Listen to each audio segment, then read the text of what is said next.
It's official. Zac Alley was named defensive coordinator for the Oklahoma Sooners. We'll talk about that and much more on today's episode of Locked On Sooners. You are Locked On Sooners, your daily podcast on the Oklahoma Sooners, part of the Locked On Podcast Network, your team every day.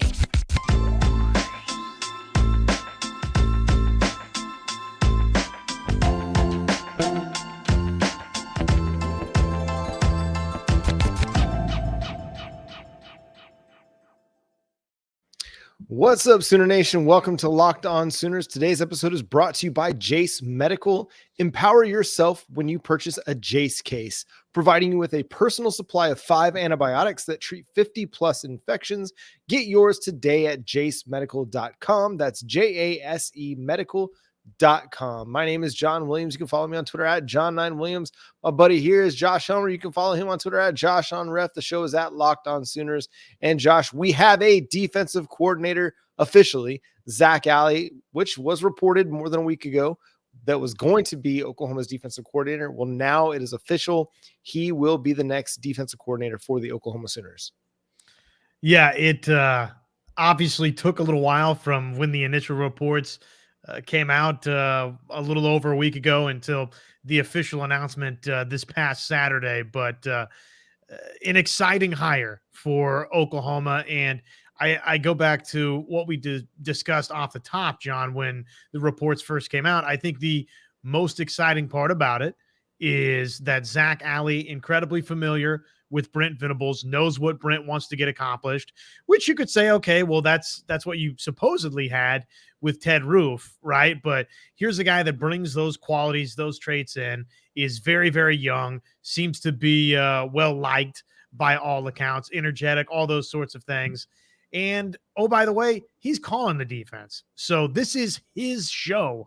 And I don't know that that was necessarily ever definitively the case for Ted Roof at Oklahoma. And that's a Brent Venables decision to go find somebody that I trust, that knows what we want to do or what I want to do and run, and then turn the keys over to him, John. Again, I think that's the most important development here for Oklahoma. Well, it's a mentor-mentee relationship, a guy that spent a long time with Brent Venables while at Clemson as both a student assistant and then a grad assistant, and then ventured off on his own and had success with Boise State and then Louisiana Monroe, and then most recently with Jacksonville State, helping a Jacksonville State team who was not an FBS team a year ago, but come in 2023, win 9 games, finish top 10 in the country in turnovers, interceptions per game, was 33rd in scoring defense. A lot to like about what Zac Alley was able to accomplish with a Jacksonville State defense that was making the jump from FCS football to FBS. So a lot to like there. It kind of reminds me a little bit, and maybe we'll see the same level of success, maybe not, of Kalen DeBoer and Ryan Grubb, a pair of guys who have been at the hip for a very, very long time, dating back to their time together with Sioux Falls back at the FCS level, or no, sorry, the NAIA level, but rose the ranks together. We're at Fresno State and then Washington and now going to Alabama together. So, I mean, could it be a similar relationship? Maybe, but a lot of it is just having that defensive continuity from what the head coach has envisioned, the defensive mastermind that you brought to Oklahoma. But it allows him to be the CEO head coach, the guy that's able to really focus on all of the things and not have to focus on the day-to-day defensive game planning, defensive install that maybe he had to get back into for 2023. Well, he can hand it to Zac Alley and trust, like, I know what I'm going to get with Alley, and he knows what I expect, and he knows how to relay what we're expecting the defenders to do in this defense. And I think that's going to be a benefit. I think the other added benefit, he's your linebackers coach, and probably you're going to get a bit of a boost on the recruiting trail as a linebacker is concerned. You had a really good signing class in the 2022 signing class with Kip Lewis and Jaron Kanik and Kobe McKenzie. 2023, maybe not as strong of a line. Actually, no, it was a pretty strong class. Lewis Carter and Samuel Omasigo and Phil Picciotti. But then the 2024 signing class, you didn't really get a lot of depth. You got James Nesta and maybe a Michael Boganowski plays linebacker for you, but you didn't really add a lot of linebacker talent. You missed on some big time targets, whether it was Peyton Pierce or the kid that ended up going out to Oregon. You missed on some big time targets, and potentially a Zac Alley who speaks the same language, has that same energy, that same Brent Venables vibe, could help attract, those top tier linebackers to Oklahoma in the future. These numbers sound like Brent Venables' defensive numbers. 4th in the country in opponents' yards per rush, 2.8 this past season directing Jacksonville State. 8th in tackles for lost yardage, so a lot in the TFL category. 9th in turnovers gained, 10th in interceptions. So takeaways, TFL's stingy against the rush, and obviously you don't get tackles for loss, John, without typically being a little bit aggressive in some instances, right? Which you listen to or read, I guess, the statement that Alley put out there. The first comments we've had from Alley since he's accepted the gig, and this has been officialized. Quote, "This is a tremendous opportunity. Oklahoma is an elite and historic program that has consistently competed for championships. The opportunity to come to OU and work for someone I really respect and who thinks like I do on defense and who wants to be aggressive and get after people on that side of the ball is exciting." So end quote there. And again, John, that to me is, okay, we think alike. We like to get after people defensively. We like to be aggressive. And then this other part of the quote here, quote, "Everything I do is based on what Coach Venables did at Clemson. That's been the foundation for how I've built defenses. I always respected how he handled himself as a coach and as a man, and I wanted to emulate that as best I could. From the moment I met him, I always wanted to be like him, have a career like his, lead the best defense in the country like him. He's obviously had a huge influence on me, and I'm excited to be back with him." End quote. It is an exciting addition. I think, yes, we got to see the results on the field. We got to see how this all plays out. But I think, again, it streamlines the defense. I mentioned it on the Locked On Sooners Twitter account that you're able to have defensive continuity while adding a guy like this. You didn't lose an assistant. Nobody got their feelings hurt about not getting promoted. You were able to hold on to Brandon Hall, who was a name that was kind of rumored to be next in line to be the defensive coordinator. You didn't lose either of your co-defensive coordinators in Todd Bates or Jay Valai, guys that held that title even when Ted Roof was here. A guy like Jay Valai actually got a promotion to assistant head coach for the defense. So keeping your defensive assistants and staff intact amidst this transition, I think that's key. And obviously Brent Venables is kind of the key to all of that. But even though you lost both your offensive and defensive coordinators this offseason, you didn't lose another position coach. You kept everybody else. And that's going to help that recruiting continuity, that on-field continuity. And as Oklahoma continues to transition, whether it's the offensive line or the quarterback or on defense, and they try to take another step, having that continuity is just going to help the players themselves hopefully take another step this offseason, both in their understanding and in their physical development as well, as they get ready to go into the SEC in 2024.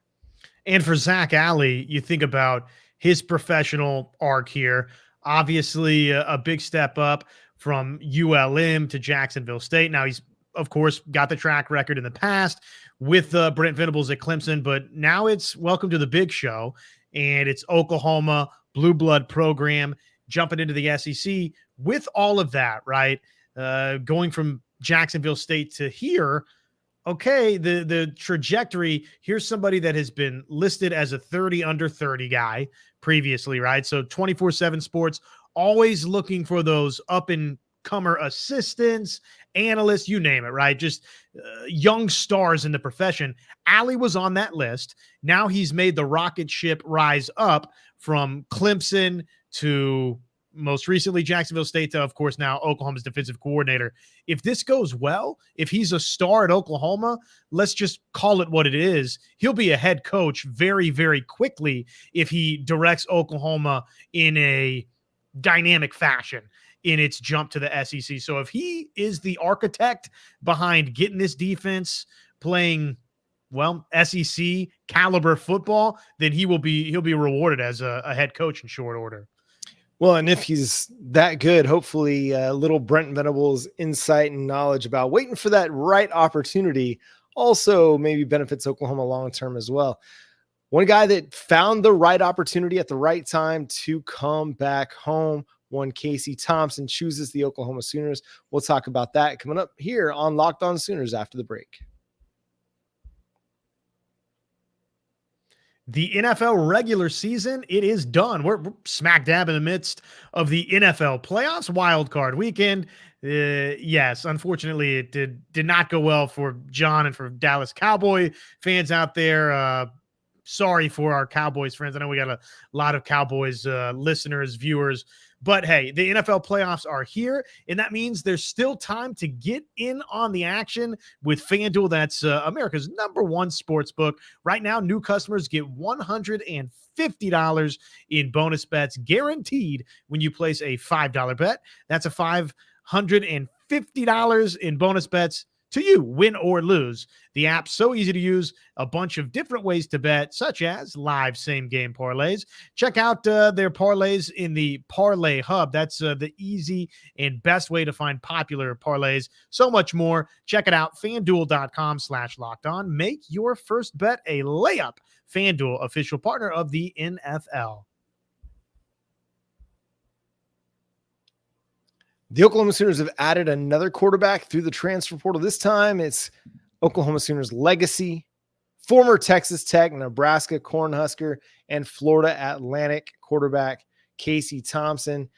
Casey Thompson comes to the Sooners with more than 600 pass attempts in his career. Almost 600 of those come in at the Power 5 level between Texas and Nebraska, and gives the Oklahoma Sooners a veteran voice in what is going to be a talented quarterback room with Jackson Arnold and Michael Hawkins and Brennan Zurbrugg and General Booty. Now you have an experienced voice that can lead the way for this quarterback room and is a guy that, hey, fingers crossed, nothing ever bad happens to Jackson Arnold. But in the event that you lose your quarterback for a half, like we lost Dylan Gabriel against BYU this past season, or you go back to the 2022 Red River Showdown, you lost Dylan Gabriel and your backup option did not give you much.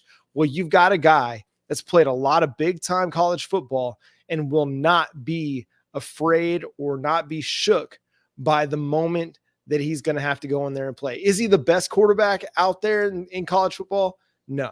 That's why you're getting the opportunity that you're getting. But you've got a guy that if you need him for a game or two, you got to feel really good about your backup quarterback situation at this point. Has played a legitimate big-time Power 5 football in obviously the Big 12 and in the Big 10. 24 games across those stints at Texas and Nebraska with 20 starts. So that's a lot of seat time if and when that situation, let's hope it doesn't, right? That everything goes smooth. There's no turbulence, no injuries, and you don't need your backup quarterback in Casey Thompson. But if you do, here's somebody again that has started those 20 games in his time at Texas and Nebraska and has thrown for 41 touchdowns across those seasons at Texas and Nebraska, where he was starting a lot of football games. So here's somebody that is accustomed to that role, has been there, has done that. And John, this is what we said. We said that Oklahoma would like to go find a veteran quarterback. No, you're not going to go get a blue chip quarterback out of the transfer portal. That's just not really realistic when the starting job is locked up by Jackson Arnold. And oh, by the way, you're bringing in a talented youngster in Michael Hawkins. But this was doable for Oklahoma. And this was something that, I don't know that you would qualify it or describe it as necessary for Oklahoma, but it's close, right? I mean, it makes you feel better that you filled out that quarterback room with, again, a veteran hand. Well, and I think it's just this. If Michael Hawkins or Brennan Zurbrugg weren't ready to play for you, play significant snaps for you in 2024, Well, you don't have to feel like you're rushing them to the table. You've got a guy in Casey Thompson that you can hand the ball to and be like, hey, go play, a half for us, go play a quarter for us, go lead us to a victory, go, manage the offense, run the offense well, and keep us in this game. Hopefully, we can kind of like what we did against BYU, kind of simplify things, try to rely on the defense to go win a game. And they did. You've got a guy that has played a lot of college football. Again, he's seen as much as you could possibly see at the college football level now in his 7th year at the collegiate level. So it may not have been a necessary move. And I even wrote about it over at Sooners Wire in one of my 5 positions that Oklahoma didn't need to address in the portal. But this is a luxury that the Oklahoma Sooners are going to be very glad to have, because it's a right place, right time situation where for years, the two have been kind of intersecting, whether it was during his recruitment out of high school, and then he ends up choosing Texas because there wasn't really a place for him to start at Oklahoma, or when he went from Texas to Nebraska in the transfer portal. It was kind of a similar situation. Maybe Oklahoma might have been a place that he would have liked to land, but again, there wasn't an opportunity for him to start. Well, now he's kind of at this point in his career where maybe the writing's on the wall a little bit, and he kind of sees what his future is as far as a player, and he's willing and more than comfortable taking on a backup role to a guy like Jackson Arnold and taking on that mentoring role for a young quarterback room. And again, it's right place, right time. You couldn't ask for a better situation for both parties, really, where he can come in to a place that is home. I mean, you saw how important and how much this meant to the Thompson family after his commitment. I mean, several people just excited for him to be able to come back and be back in Norman and be with the Oklahoma Sooners and finish his collegiate career there at a place where, again, he's got family that played at Oklahoma and made an impact. So his impact may not be one that's an on-field variety, but it very well could. But at the very least, his could be an impact that doesn't just affect the 2024 season, but with Jackson Arnold and Michael Hawkins and Brennan Zurbrugg could affect Oklahoma in 24, 25, 26, 27, because of how he comes into the Sooners and leads that room. He's going to have an opportunity to make a big impact with his influence because of his experience. Quote, at some point in my lifetime, I wanted to be back here in Norman and be able to put on the crimson and cream, end quote. That's courtesy of OU Insider and the Under the Visor podcast, which if you want to go check out some of the other guys, obviously Brandon and Parker and company do a fabulous job. And they had a big full sit down with Casey Thompson where he went over a number of different parts of his college journey and why he's at Oklahoma. But again, the quote, at some point in my lifetime, I wanted to be back here in Norman and to be able to put on the crimson and cream, end quote. So it's, me, I sucker for a good story out there, a feel good type story. And this is certainly that with the legacy angle with Kendall and Charles. And so, hey, it's all good. And it addresses or fortifies a position where you get that veteran voice and veteran hand in there for somebody that has familial, emotional ties to the University of Oklahoma. Yeah, and I'm sure there's got to be some kind of relationship between the Thompsons and Seth Luttrell a little bit, maybe way back when at some point. So again, right place, right time. You're just happy that it could all come together for this final year, and hopefully it's a magical year, and we do get to see some Casey Thompson and maybe some blowout games where he's getting an opportunity to go ply his craft one more time at the collegiate level. Some Oklahoma Sooners assistants got some extensions, some got some raises. We'll share some of our takes and reactions from the OU Board of Regents meeting this past week and who got those big dollars. We'll talk about it next on Locked On Sooners. I know we come to sports to escape from some of the crazy realities of real life, but can we talk just for a minute about preparing for just that, for real life? According to the FDA, pharmacies are running out of antibiotics like amoxicillin right in the middle of the worst flu season in over a decade. That is one word. That's scary. I can't imagine a more helpless feeling than my fiance, Amanda, or John. We always say if one of his kids got sick, that's a scary thing, while a supply chain issue keeps you from life-saving medication that you need. Thankfully, we'll be okay because of Jase Medical. The Jase case is a pack of 5 different antibiotics to treat a long list of bacterial illnesses, including UTIs, respiratory infections, skin infections, among others. This stuff, it could happen to any of us, and don't want to take that chance. Visit jasemedical.com. Complete your physician encounter. It will be reviewed by a board-certified physician, and your medications will be dispensed by a licensed pharmacy at a fraction of the regular cost. It's never been more important to be prepared than right now. Today, go to jasemedical.com.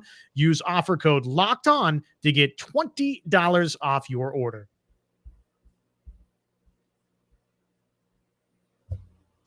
The Oklahoma Sooners handed out some raises for several assistants this past week. And yeah, some big time money being handed out. Josh, take it away here. What was the biggest takeaway that you had from what went down this past week? Well, the number for Seth Luttrell is out. It's a 3-year contract starting at $1.1 million with $50,000 annual raises. And obviously, if things go swimmingly in year 1 with Jackson Arnold, then that $50,000 annual raise could be, well, that could be different this time a year from now, right? There's always another Board of Regents meeting. But right now, it's 3-year contract, $1.1 million, $50,000 annual raises, 3-year deal. Co-offensive coordinator and tight ends coach Joe John Finley, a big-time raise for him. 3-year contract, compensation starting at $900,000 with $25,000 annual raises. That's a big time bump, John. Up to $900K. It was previously $575,000. So call Seth Luttrell the lone play caller if you want. The pay grade reflects that Joe John Finley is a legitimate co-offensive coordinator here, John. Well, I think we saw this past season that he was an important part of the offensive situation, however you want to call it, the battery. You know, Jeff Lebby might have been calling the plays from the booth, but Seth Luttrell was kind of the one relaying everything and communicating a lot of times with the quarterback, with, you know, Brent Venables there on the sideline, with the other assistants. You know, obviously they all had communication because they'd all be wearing headsets, but, you know, Joe John was the guy that was on the field. So, you know, did I say Seth Luttrell? My brain is just frozen because of the cold. Sorry, everybody. But yeah, it's clear that the Oklahoma Sooners value Joe John Finley. Obviously, they gave him nearly $400,000 more in annual salary coming up in 2024. On the defensive side, you saw several guys get big time, or really, let's talk position coaches. You know, Bill Beatonbow, he's your highest paid position coach, not named Joe John Finley, getting $870,000, picking up another $50,000 raise. Coming up behind him, Jay Valai at $750,000, but he gets the bump to assistant head coach for the defense, as in addition to his co-defensive coordinator and cornerback, nickelback, pass game coordinator titles that he had as well. And not shocking, but again, Todd Bates, very well deserving of a nice little $35,000 raise that brings him to $700,000. That's a 3-year deal there. Miguel Chavis, 2-year deal, $650,000, $50,000 raise for him. A big time bump for safeties coach Brandon Hall, 2-year deal at $500,000 annually, $150,000 raise, and then just rounding out the other assistants, Emmett Jones, 2-year deal, $644,000. Running backs coach DeMarco Murray, 2-year deal, $575,000. And of course, the missing link, what is Zac Alley ultimately going to be paid? We'll find that out, I'm sure, in a Board of Regents meeting near you soon. Keep in mind, Jeff Lebby was set to make $2 million if he was back this next season at OU, and Roof was set to make $1.2 million. So somewhere around what Seth Luttrell is making. Is that what you're thinking for Zac Alley? I would imagine somewhere between Joe John and Seth Luttrell. It's his first kind of big time, Power 5 defensive coordinator gig. Obviously, you're going to pay him like you're a Power 5 defensive coordinator or Power 5 team hiring a defensive coordinator. But it wouldn't surprise me if it's somewhere in between Joe John and Seth Luttrell. But I mean, the fact that you have an extra, $900,000 that you weren't going to pay to Jeff Lebby, and that $1.1 million salary that was going to go to Ted Roof are now available, that allowed you to give out all these other raises. So even if he is getting paid what maybe Ted Roof made last year or what Seth Luttrell is making, then you still had $900,000 to play with for the rest of your assistants. So yes, you have coaching turnover.